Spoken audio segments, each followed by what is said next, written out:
Hello friends, ஆடி மாதம் 3வது வெள்ளி அம்மனுக்கு பொங்கல் வச்சு வழிபாடு பண்ணுவாங்க ஊர் சைடெல்லாம். கோவில் வாசலில் விறகடுப்பில் தான் செய்வோம். இங்கே கேஸ் அடுப்பில் தான் செய்கிறேன். 3/4 டம்ளர் பச்சரிசி, 1/4 டம்ளர் பாசிப்பருப்பு நல்லா வாஷ் பண்ணிவிட்டு ஊற வச்சிடலாம். வெங்கல உருளியில் 3/4 உருளி தண்ணி, 200 ml பால் சேர்த்து அடுப்பில் ஏற்றிக்கலாம்.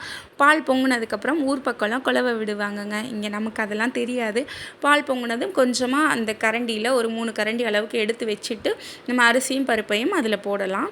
போட்டுட்டு நல்லா பொறுமையாக வெயிட் பண்ணணும். எவ்வளோ பொறுமையாக மசிச்சு கிளறோமோ அவ்வளோ ருசியாக இருக்கும் பொங்கல். நல்லா அந்த கரண்டியோட பெடங்கு பின்னாடி பக்கத்தை வச்சு அந்த பானையோடு வச்சு மசிக்கணும். நல்லா குழஞ்சதுக்கப்புறம் தான் நாட்டு சக்கரை ஒரு டம்ளர் ஆட் பண்ணுறேன். மண்டை வெல்லம், கருப்பட்டி கூட ஆட் பண்ணிக்கலாம். நல்லா மசிஞ்சு வந்ததும் ஒரு பிஞ்ச் பச்சை கற்பூரம், 3 ஏலக்காய் தட்டி போட்டிருக்கேன். நான் இன்றைக்கி முந்திரி திராட்சையெல்லாம் போடலை. 4 ஸ்பூன் நெய் விட்டு அடுப்பு ஆஃப் பண்ணிவிட்டேன். சாமி நல்லா திருப்தியாக கும்பிட்டோம். நீங்களும் வீட்டில் அடுத்த வெள்ளிக்கு செய்யுங்க. மறக்காமல் சப்ஸ்கிரைப் பண்ணிடுங்க.